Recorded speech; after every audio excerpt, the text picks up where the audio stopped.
The preceding program was paid broadcast. Any ideas, comments, and opinion expressed by the program hosts do not necessarily reflect the views and opinion of the station. The program and its producers are not affiliated with the station. Nagapalayag naman sa kanginan, ining aton matag-adlaw nga palatuntunan nga ginatiguluhan tinapay sa kabuhi. Kagakong inyo abyan, Pastor Neil Vilches, nga baga Pangulo subong sa pagpamanandong naton sa pulong sa Dios. Sa tinutuyo nga magtubo kita sa aton ni pagtuo kag subong man magdugang naton hibalo sa kay Kristo Jesus bilang aton Ginoo kag manuluwas sang aton mga kabuhi.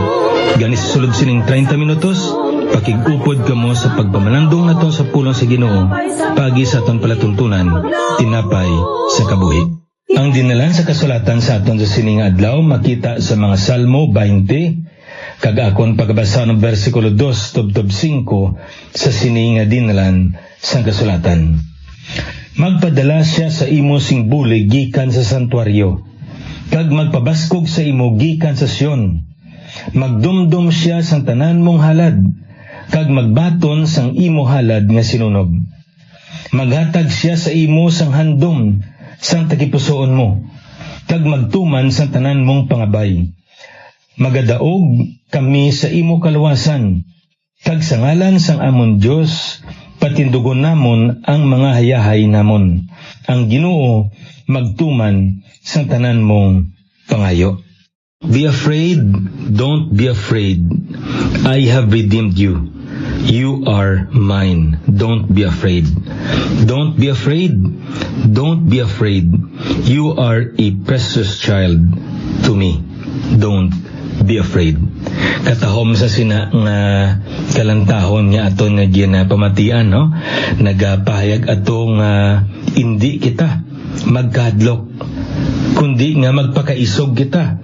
Kay nga man, sa tungaayhan sa mga baha nga ginaatubang naton sa pangabuhi, may mga tinion nga daw dako gid ang katalagman, ayan, daw maanod kita o kung malumos kita sa mga pagtilaw ka mga kabudlayan nga nag-abot sa aton, kapang hindi kita magkadlok. Kay nga man, gintubos kita sa Diyos. Kag tungod sini, iya na kita sa Diyos.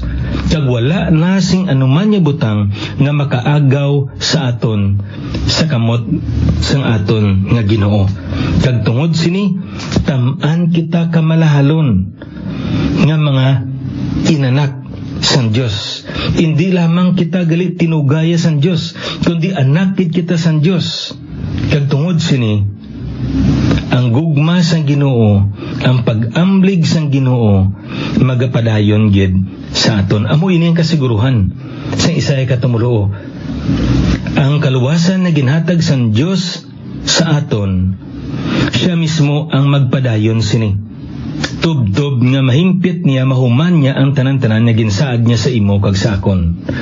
Amo ni nga wala na kita sing kahangawaan, kay nakasiguro kita sang aton nga palaboton nga man kaupod naton ang aton nga Ginoo sa iya nga ginarian. Kay siya mismo ang nagsaad sini, siya mismo ang naghatag sa aton, kag siya mismo ang magapadayon sini, kag siya mismo ang magtuman sini, magahimpit sini sa iya nga ginarian sa palaboton. Amo iniya ang kasiguruhan sang isa katumulo. Abyan, basi ikaw wala pa sa sabak ni Kristo Jesus. Wala mo pa siya nabaton bilang imo nga manluluwas.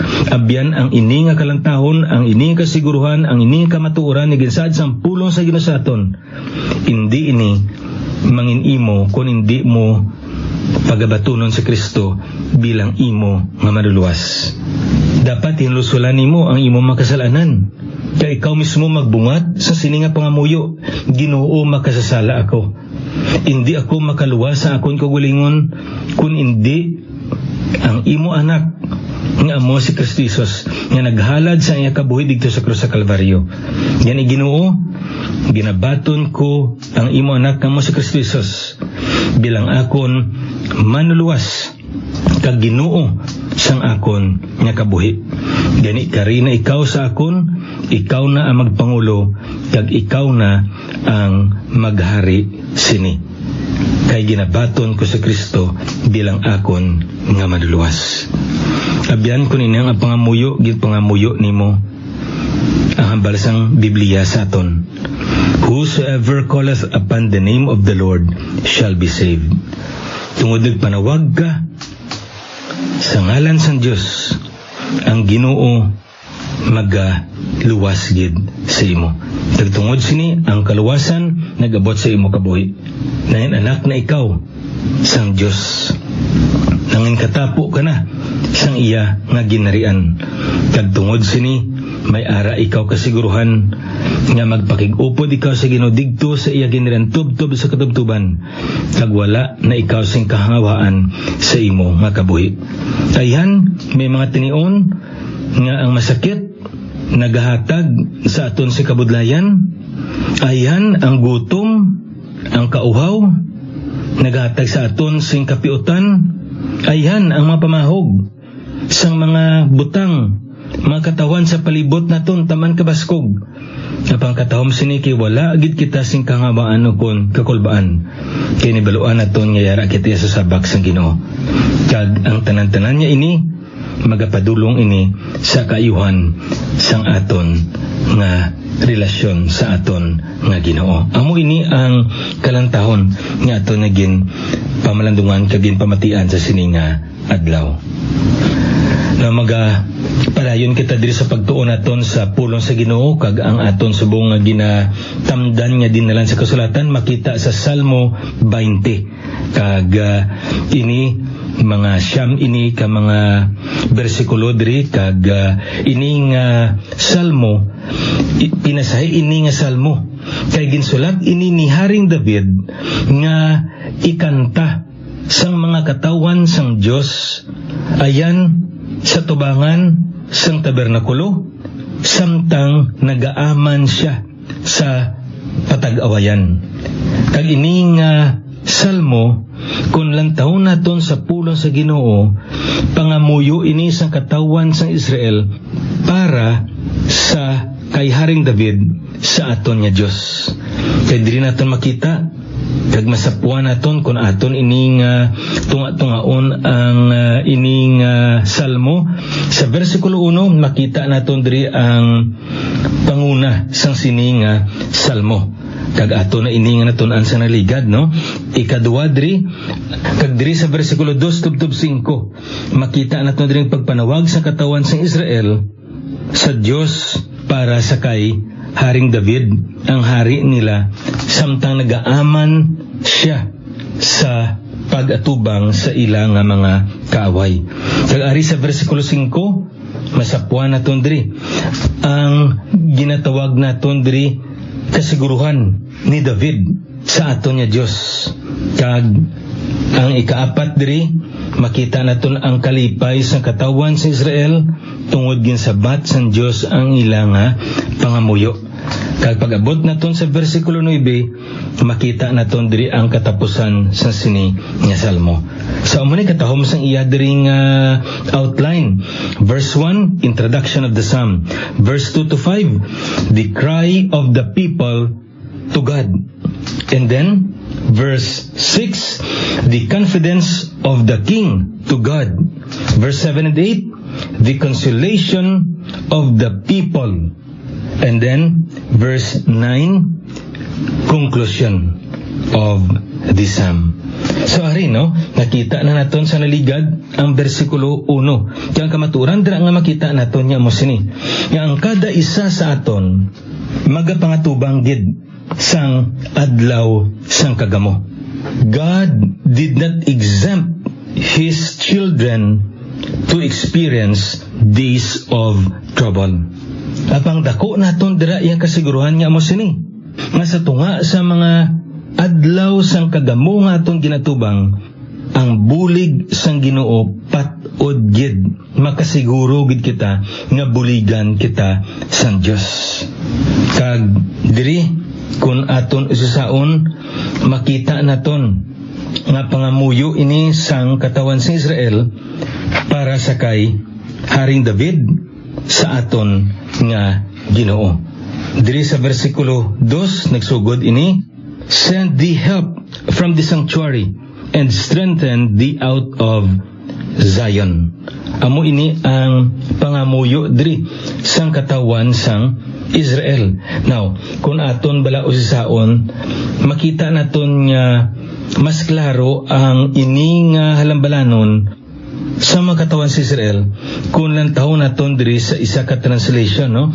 May He send you help from the sanctuary, and may He grant you support from Zion. So kung sa aton pa, Haring David, kabay pa nga ang Ginoo magapadala sa imo sing bulig gikan sa sanctuaryo. Haring David, kabay pa nga ang Ginoo magpabaskog sa imo gikan sa Sion. Amo ining makita naton, no? Sa sininga dinalan sa kasulatan diri. Now kung lang taon naton, masapuan naton nga ini ang pagpanawag sa mga katawan sa Israel sa aton Ginoo para sa kay David. Makita naton diri nga ginlaragway diri sa aton kung sino ang Dios nga aton nga ginapangayuan sing bulig. Naibaluan naton nga aton na inaaya pinamatasan nga kung may kinanglanon kita nagapangayo gid kita sing bulig. Ayhan sa aton nga mapinalangga o kung sa aton mga himata, ayhan sa aton nga mga kilala o kung ayhan may mga tinion pagani sa mga tao nga hindi man naton kilala. Kaya may mga tinion man nga pangayo kita bulig mismo sa mga butang nga ginapanag-iyahan naton. At any rate, we all need help. Kag tungod sini sa aton gili Kristohanon nga pagkabuhi, amo man sini nagapangayo kita bulig. Pero naibaluan naton nga ang aton nga bulig ara gid kag nagikan gid sa aton nga Dios. Kaya nga man, sino kag ano ang Dios sa aton nga kabuhi. Kung lantahon naton sa versikulo 2, makita naton ang una dira, He is a God who sees our needs. Para sa versikulo 3, He is a God who accepts our sacrifices. Kag sa verse 4, He is a God who knows our desires. Katahom sa sininga versikulo 3, kay makita naton sa 3 ka bersikulo kung ano ang Ginoo sa aton kabuhi. Kag una diri nga masapuan naton, He is a God who sees our needs. Ang Ginoo naton nakakita gid sang aton nga kinanglanon. Kag hindi lamang nga nakita niya, kundi may handom siya kag makasaragid siya sa pagsugata sang aton nga mga kinanglanon. Amo niya kung aton nga lang taon sa pulong sa Ginoo katahom sinibra, no? May isa diri ka panuna nga sapuan nako, no? Nga kung aton dalang taon katahom sang pagpahayag diri sang sininga manugsalmo sa aton. Una gid kung lang taon naton ginliwat malang ini, no? Nga dinalan sa dason nga dinalan, magpadala siya sa imo sing bulig gikan sa santuaryo, kag magpabaskog sa imo gikan sa Sion. Magpadala sing bulig, magpabaskog sa imo. Amo inang makita nato, no? Gikan sa santuaryo, gikan sa Sion. No, ano ining pulong diri nga santuaryo? Kag ano ining pulong nga Sion diri? Kay diri nagikan ang aton nga bulig. Ang santuaryo naibaluan naton sanctuary, it means dwelling place. Duog nga sa diin dira siya nagapuyo. Diin nagapuyo ang Dios. Sa daan nga katipan ginmaduan san Dios si Moises nga magpatindog sang tabernakulo suno sa gabay sang aton nga Ginoo. Sa ano nga tinutuyo? Agod nga makapakig-upod ang Dios sa ila, sa tunga nila. Kag tungod sini nagpatindog ang katawan sa Israel sang tabernakulo. So amo ini ang duog nga sa di nagapuyo ang Dios. Asa sang uli nga ang templo na ini. Hasta nga nibaluan naton nga sa bagong katipan sa kabuhi sa tigipusoon na sa mga tumuluo nagapuyo ang aton nga Dios. Kagari, ano naman ining pulong diri nga Sion? Ining pulong nga Sion naibaluan naton syudad ini, amo ning Jerusalem, no? Syudad sang Dios. So nabot silingon sini, ang aton nga bulig magikan sa duog nga sa diin nagapuyo ang Dios. Ang aton niya bulig nagikan sa syudad nga sa diin nagapuyo ang Dios kag nagapuyo ang iyang mga katawan. Nagapahayag inigali nga ang Dios gid mismo siya gid kag wala na sang iban pa ang magabulig sa aton sa adlaw sang kapiutan, sa adlaw sang kabudlayan o kung sa adlaw sang kagamo. Ayan, abyan utod sa Ginoo, dako ang kapiutan ang nagdapo sa wong sa imo kabuhi. Ayan, may masakit ka, ayan, para sa imo wala na gid sing iban ikaw nga dangpan kag saligan. Yara ang aton Ginoo. Ayan, may problema ka. Ayan ang problema mo subong. Ang kinanglanon mo, taman ka dako. Kag daw mabutang ka sa ital-ital. Ang aton nga bulig, yara sa aton nga Diyos. Ayan, may ara dako nga kabudayan niya ginatubang ikaw. Ang imo ayan nga reputasyon, ang imo nga integridad, nabutang sa alang-alang. Ang kataw maginambal diri sa pulong sa Ginoo sa aton nga ang Ginoo magapadala siya sing bulig kag siya ang magapabaskog sa imo kag sakon. Kung lang taon bala naton sa pulong sa Ginoo, makita naton nga magpadala siya sing bulig, pero wala siya nagsaad sa aton kung san-o. Nakasiguro kita nga maghatag siya, magapadala siya sing bulig. Pero ang hindi nato napatod kung san-o. Kay may mga tinion nga buligan kita insigida sa Diyos. Tapang may mga tinion nga palipason niya na yung 3, 4, 5 inadlaw, sinimana, binulan, tinuig. Kag may mga tinion man nga malawig. Kung kaisa may ara gani nga magtaliwan na lang kita. Pero wala niya ginsabat ang ginapangayo naton sa iya. Ano ayhan ang punto diri nga makita naton? Sa tunga sini ang aton Ginoo magapabaskog sa aton. Hatagan niya kita gyapon sing kusog kagabakod nga makasarang kita sa paghulat sa iya.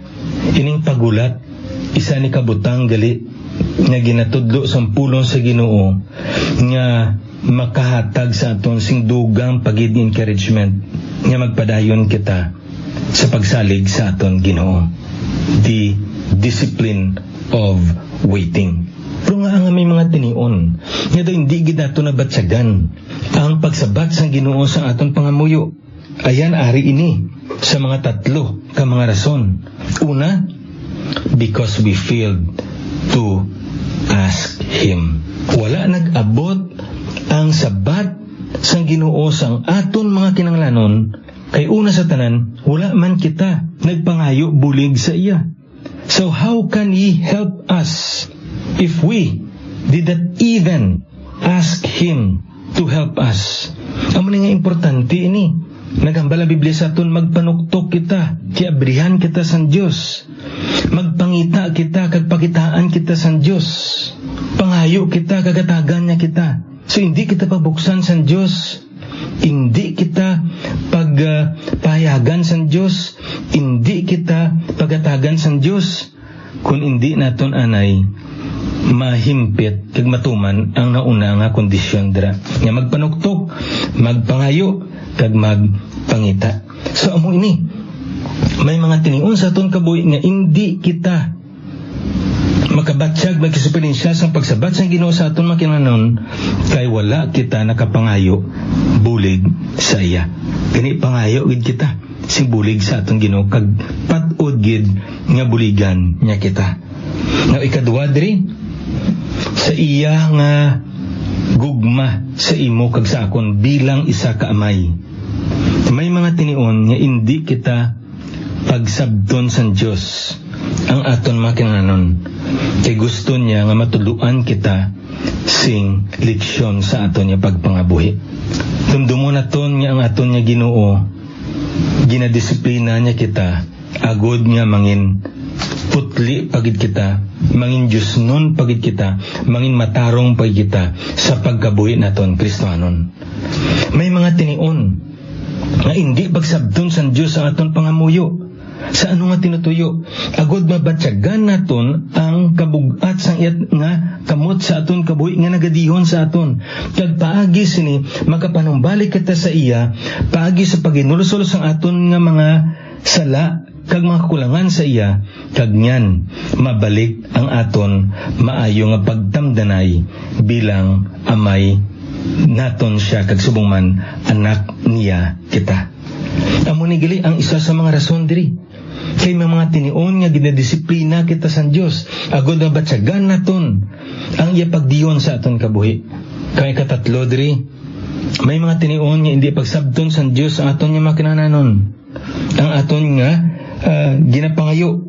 Kaya nga man, may maayo pagid siya nga plano para sa imo kag para sa akon.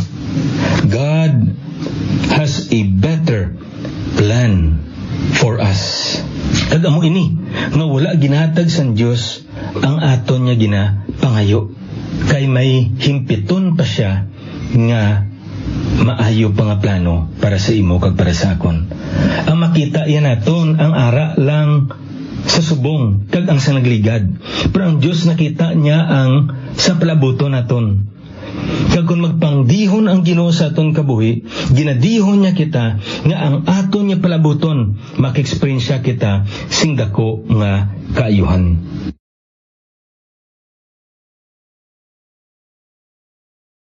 Ayan, pigit ni malintulad sa kabuhi ni Joseph.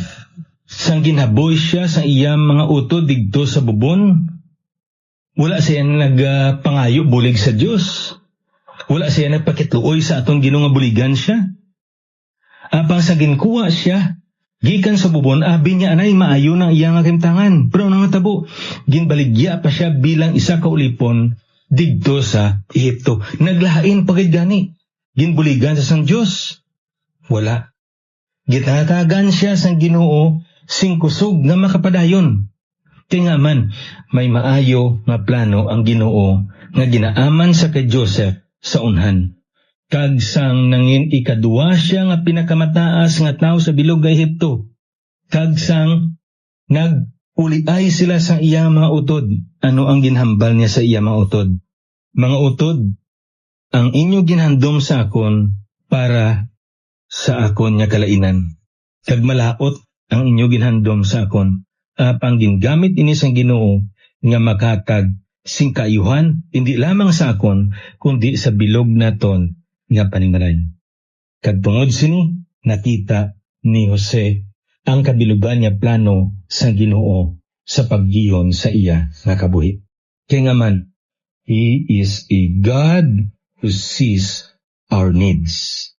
Kag ang aton Ginoo, hindi lamang nakita niya aton kinahanglanon, kundi may handom siya kag makasaranggid siya sa pagsugata sang aton nga kinahanglanon.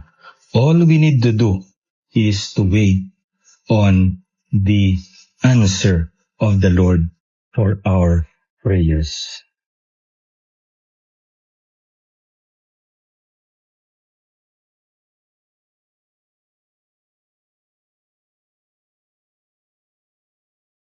Mga biyan kag utod sa Ginoo, ang kamatuoran din nga makita naton sa pulong sa Dios. Amo nga ikaw kag ako, ang aton Ginoo, nakita makasarang kag may handom sa pagsugata sang aton mga kinahanglanon, labi na gid sa adlaw sang kagamo o kun kapiutan. Sabay pa nga sa sini nga pulong niya, makatag ini sa kaligunan sa aton nga pagtuo. Ining inyo abyan, alagad sa kanginan, Pastor Neil Vilches, the Lord bless you.